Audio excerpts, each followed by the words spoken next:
कूजन्तं राम रामेति मधुरम् अधसुरक्षरात् आरुह्य कविताशाखां वन्दे वाल्मीकिकोकिलाम्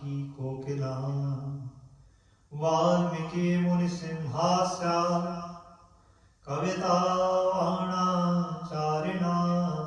शृण्वन् कलानाथं को नायाति परं गतिम् श्रेयतः सर्वाणि भूतानि प्रतिभान्ति स्थितानि च यत्रैवोपस्मां यान्ति तस्मै सत्यात्मने नमः। ज्ञाता ज्ञानं तथा ज्ञेयं दृष्टा दर्शनदृश्यभूत् कर्ता हेतु क्रिया यस्मात् तस्मै ज्ञपतये आत्मने नमः। जो बोले सो निर्भय श्री गुरु वाल्मीकि भगवान की जय। परम आदरणीय सर्वसाध संगत जी, परमात्मा की परम सन्निधि आप सबों इस साउथोल मंदिर श्री गुरु वाल्मीकि भगवान जी का ये जो परम पवित्र स्थान है, ये लंडन यूके विच ये जो साउथोल वड़भागी जगह है जिथे परमात्मा स्वयं विराज रहे हैं। उस परम स्थान तो परमात्मा के प्रकाश अधीन बैठी सर्व साध संगत जी, ये सत्संग आपको सुलभ हो रहा है। ये सत्संग है कि महाराज जी सत्य दासन ही सत्संग है, परंतु ये सिर्फ परमात्मा वाल्मीकि जी के शब्दों में परिभाषित किया जा सकता है। दुनिया भर में सत्संग होंदे हैं, परंतु सत्य दा संग अर्थात तुहाडे अंदर विराजमान उस सत्य आत्मा दा साक्षी होना ही सत्संग है। साडे कोल श्रीमद वाल्मीकि योग वशिष्ठ जिहदी परम सन्निधि प्राप्त होंदी है। महाराज जी श्रीमद वाल्मीकि योग वशिष्ठ के अंदर बहुत सुंदर मंगलाचरण के नाल ग्रंथ प्रारंभ होता है, जिस विच 32,000 श्लोक ने। इसका नाम भी बहुत खूबसूरत है। जिस प्रकार रामायण श्रीमद वाल्मीकि रामायण का नाम खूबसूरत है, उसी प्रकार इस योग वशिष्ठ महाग्रंथ का महासागर का भी नाम अपने आप च बहुत सुलभ ते सुंदर है।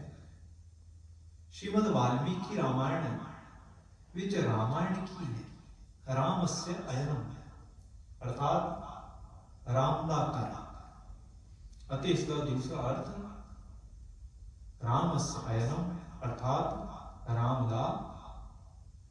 राम दी यात्रा, राम दी journey, journeys of Rama or the home of Rama.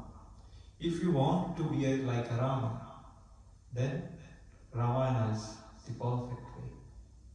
If you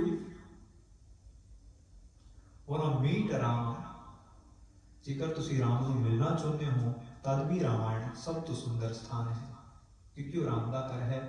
जेकर कोई राम बनना चाहता है, ते राम की यात्रा करना चाहता है, ते रामायण फिर भी सब तो सुंदर स्थान है। इसलिए इसका नाम बहुत खूबसूरत है। परंतु उसी प्रकार योग वशिष्ठ है, जिस विच योग जिस प्रकार आज बिगड़ के योगा ही योग है, परंतु जिस प्रकार योग आज बिगड़ के योगा बन गया है, ते वासिष्ठ आज बिगड़ के वशिष्ठ बन गया है। ते जिथों प्रॉब्लम शुरू होती है, योग वशिष्ठ नहीं है महाराज, योग वासिष्ठ है। योग वासिष्ठ की होता है ऐसा योग जो कि वासिष्ठ ने राम को दिता,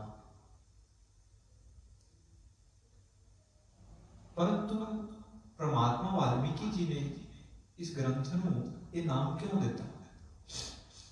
ਇਹ ਸੋਚਣਯੋਗ ਗੱਲ ਹੈ ਮਹਾਰਾਜ। ਇਸ ਦਾ ਯੋਗ ਜੋ ਹੈ वो सब तो खूबसूरत शब्द है। परमात्मा वाल्मीकि जी विकल्प नहीं दे रहे, उन्होंने योग वशिष्ठ के अंदर, योग वासिष्ठ के अंदर 4 योगां की गल की है। कर्म योग, ध्यान योग, ज्ञान योग, भक्ति योग।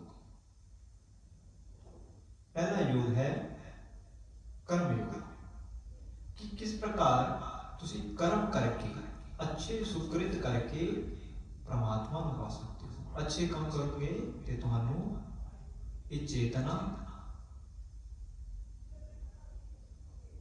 परमात्मा ਵਿੱਚ ਮਿਲ ਜਾਏਗੀ।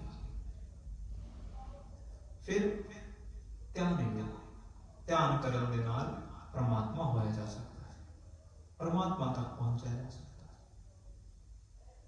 ਗਿਆਨ, क्योंकि देखो सुतीक्षण नाम कश्चित, सुतीक्षण के नाम मन विच भ्रम होया। पहली कथा है सुतीक्षण के मन विच भ्रम होया कि ज्ञान के नाल मोक्ष है या कर्म के नाल मोक्ष प्राप्त होता है। ते वो अगस्त महात्मा जी को, अपने गुरु को गया ते अगस्त को जाके पूछता है कि हे अगस्त ऋषि, हे महामुने, मेरे संचय का नाश करो कि कर्म के नाल मुक्ति होती है या ज्ञान के नाल मोक्ष हो सकता है। तो महाराज जी अगस्त महात्मा की कहते ने कि जिस प्रकार पक्षी एक पर नहीं उड़ सकता, उसी प्रकार मोक्ष भी एक साधन के नाल नहीं संभव हो सकता। तेनू कर्म ते ज्ञान दोनों के नाल ही मोक्ष संभव है। ते यही परमात्मा वाल्मीकि जी का परम ते पहला दृष्टांत है कि ये योग जो मैं दसन जा रहा हाँ अगे अगे चल के, वैराग्य प्रकरण के अंदर कर्म ते ज्ञान दोनों आवश्यक हों, परंतु अगे अगे जब तुसी प्रकरणों के विच जाओगे तो की सुलभ होएगा कि ज्ञान, ध्यान, कर्म एवं भक्ति ये चारे ही योग कान परमात्मा तक पहुँचाने लई आवश्यक है। भगती करो तो परमात्मा नूं पाया जा सकता है, ज्ञान के नाल परमात्मा नूं पाया जा सकता है, ध्यान के नाल परमात्मा नूं पाया जा सकता है, ते अच्छे कर्मां नाल परमात्मा नूं पाया जा सकता है। ते 4 योग परमात्मा वाल्मीकि जी ने सानूं दसे, परंतु ये 4 योग कोई रास्ता नहीं। परमात्मा वाल्मीकि जी कहते कि 4 ही योग रास्ते नहीं। जिस प्रकार तुसी साउथपुर मंदिर विच आना है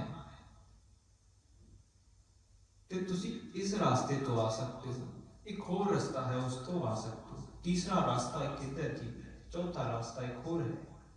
जे इसते ट्रैफिक है तो तुसी इसते आ जाओ, दूसरे ते जे दूसरे ते ट्रैफिक या कोई बाधा है ते तीसरे तो आ जा सकते हो। ते तुहाडी मंजिल तक पहुंचण दी भिन्न-भिन्न रास्ते हैं, परंतु परमात्मा वाल्मीकि जी कहते कि जो योग वशिष्ठ के अंदर, योग वासिष्ठ के अंदर मैं तुहानू रास्ते दसांगा, ये रास्ते है ही नहीं, ये मार्ग नहीं है, इत्थे विकल्प नहीं, तुहाडे कोई चॉइस ही नहीं दिंदे परमात्मा वाल्मीकि। वो कहते कि ये सीढ़ियां हैं, योग जो मैं दसन जा रहा हाँ ये कोई रास्ता नहीं है, स्टेप्स हैं, एक पौड़ियां ने। तुहानू एक एक करके इन्हां ते चढ़ना पवेगा।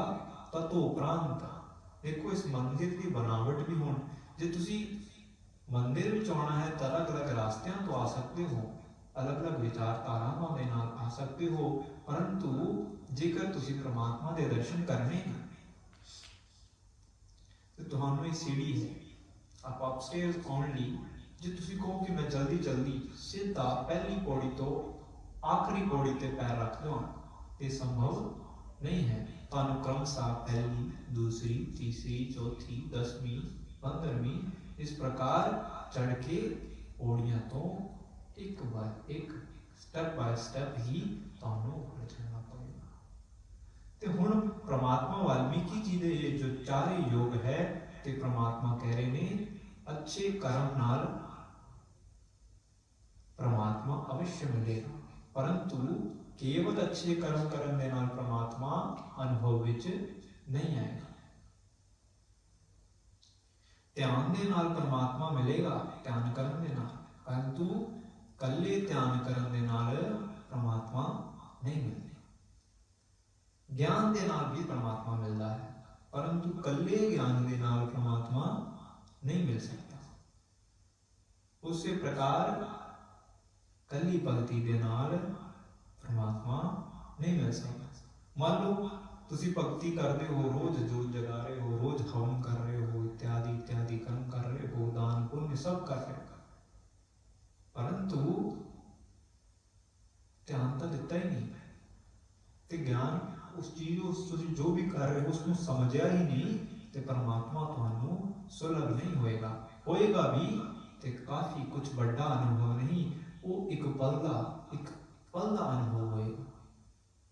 परंतु उस चैतन्य आनंद धामा नू प्राप्त करन लई, उस चेतना की अवस्था नू सदैव सदैव ही प्राप्त करन लई चार दे चार योग अति आवश्यक है। ते इन्हां चार योगां दे उत्ते ही श्रीमद वाल्मीकि योग वशिष्ठ ग्रंथ सानू सुलभ हुंदा है, जिस विच परमात्मा दे परम ज्ञान नू दर्शाया गया है। इस परम ज्ञान का आश्रय जेकर असीं लवांगे तदों उपरंत ही सानू परमात्मा की वो चेतना, साडी कॉन्शियसनेस अपलिफ्ट होगी। ते वाल्मीकि जी का जो ध्यान है वो मेडिटेशन नहीं है। अक्सर असीं ध्यान नू मेडिटेशन के नाल डिफाइन करते हैं, परंतु मेडिटेशन का ध्यान के नाल कोई लेना देना नहीं है। परमात्मा दे वाल्मीकि परमात्मा दे ध्यान के नाल मेडिटेशन का कोई लेना देना नहीं। अक्सर मेडिटेशन की है, एक दिन की फीस होएगी, एक घंटे की फीस होएगी, एक कोर्स की फीस होएगी, एक अच्छा मेडिटेशन हॉल तो हमारे लिए स्थापित कर देता जाएगा। उसके अंदर एक अच्छा म्यूजिक ला देता जाएगा। शाम में एक मेडिटेशन क्लास होएगी, एक मेरे अगर व्यक्ति उत्थे सामने तुहाडे बैठा होएगा। काम तो थके हारा आया व्यक्ति, जिसने 5000 रुपया एक घंटे का भरया है उस मेडिटेशन हॉल ले, मेडिटेशन सैशन लिए, वो दौड़ा आएगा, अपने पैसे खराब नहीं होने देना चाहता। जिस एक्सपीरियंस भी उसने पैसे भरे ने उस लिए वो आएगा। सॉफ्ट म्यूजिक मेरे अर्गा व्यक्ति उत्थे ऑन कर देगा, तुहानू कह देगा कि अखा बंद कर लो। जिहड़े विचार मन विच कोई भी विचार ना आवे, विचार शून्य हो जाओ, ये भी नहीं सोचना है कि कुछ नहीं सोचना, क्योंकि ये भी सोचना एक सोचना है। बैठा बैठा व्यक्ति उठे निद्रा में चले जाएगा। निद्रा च परम सुखे, निद्रा विच मन विलीन हो जाता है। तो जदों इन्नी गूढ़ नींद आएगी तो अपने आप उसको अनुभव बहुत सुखमय हो जाएगा। उसके सारी छोटे जे नैप के नाल सारे दिन की थकावट चले जाएगी, जिस नाल उसको लगेगा कि उसने ध्यान करना, परंतु ये ध्यान सी ही नहीं। परमात्मा वाल्मीकि जी का ध्यान कॉन्शियसनेस है, ना कि निद्रा है। निद्रा के अंदर भी ऐसी कौन सी चेतना सी जिसने मैनू एक दिव्य अनुभव दिता, आनंदमय अनुभव दिता, जो कि जागृति च भी है, स्वप्ना च भी है, ते सुसुप्ति च भी है, ते तूरिया विच जाके तो है ही। ऐसी केड़ी कॉन्शियसनेस का वो परम आनंद सी, उस तागे के नाल परमात्मा वाल्मीकि जी का जो दस्या गया ध्यान है तुहानू जोड़ेगा। ते वो ध्यान की है उसते आपां विस्तार विच अगे चर्चा करांगे, क्योंकि बिना कर्म तो, बिना ज्ञान तो, बिना ध्यान तो ते बिना भक्ति तो परमात्मा मिलने वाला नहीं है। भक्ति नूं जे तुसीं प्रेम योग भी कह दो ते भी तां भी वो संभवता संभव है, ये नाम भी आपां ले सकते हैं। तो भक्ति योग प्रेम योग भी हो सकता है, परंतु प्रेम भी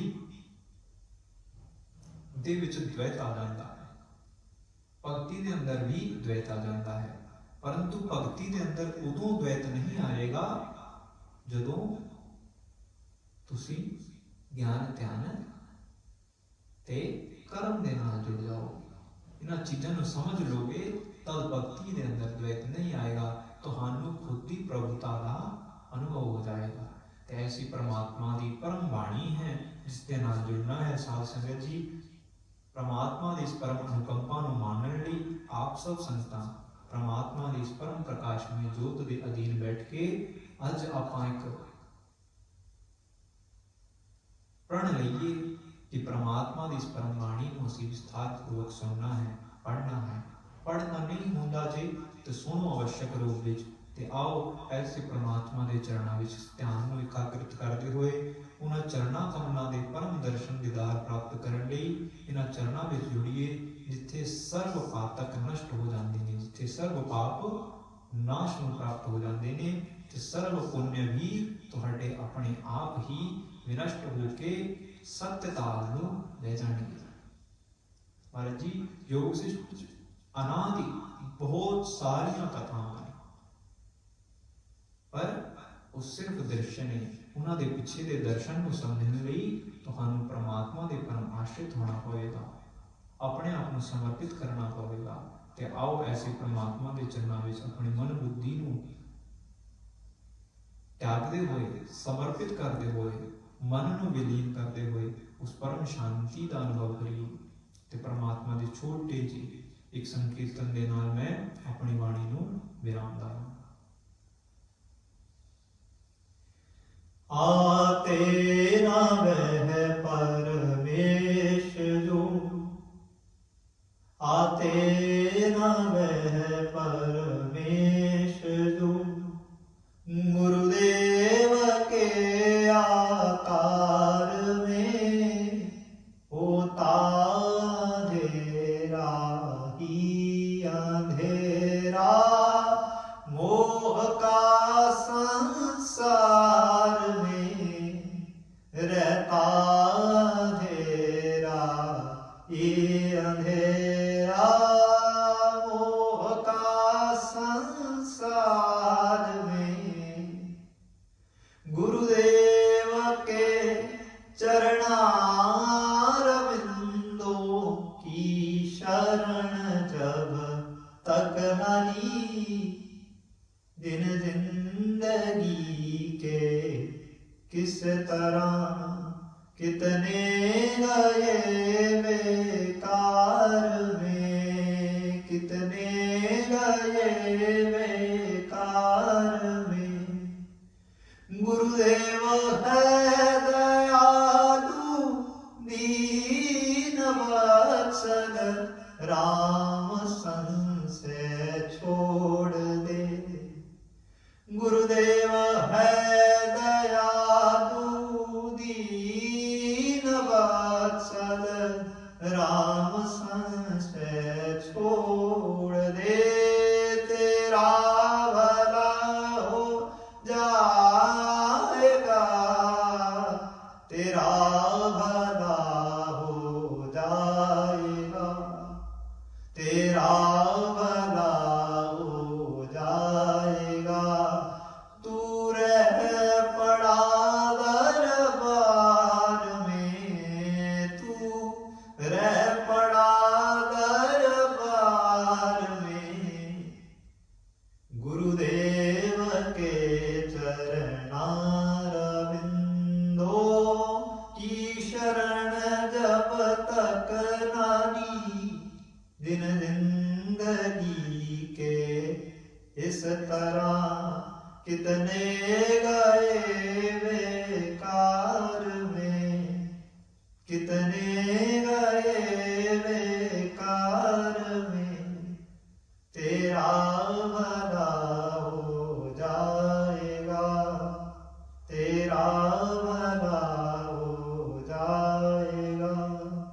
तू रह पड़ा दरबार में, तू रह पड़ा दरबार में, तू रह पड़ा दरबार में।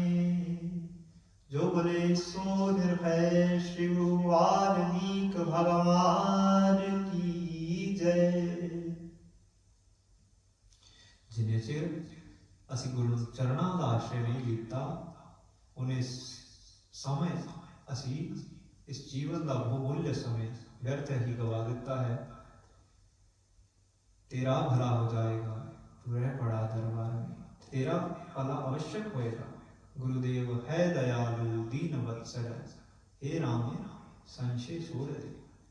हे मन तू संशय छाड़ दे कि तेरा भला नहीं होएगा, क्योंकि वो दीन दयालु है, वो दीना का भला करने वाले। हे मेरे अंतःकरण तेरा भला अवश्य होएगा, ये संशय छड़ दे ते तेरा भला हो जाएगा। तू रह पड़ा दरबार में, ते तू परमात्मा के चरणों में कुकुर बन के, एक कुत्ता बन के द्वार दा प्रतीक्षा कर कि कदों इस प्रभु की झूठी पत्तल फेंकी जाएगी ते तू चटेगा।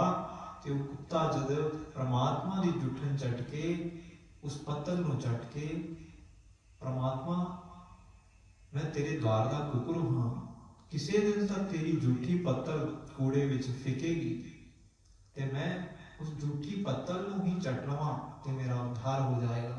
ते हे परमात्मा इस कुकुर ते एक दिन ऐसी कृपा करी, इस कुत्ते ते ऐसी कृपा आवश्यक करी।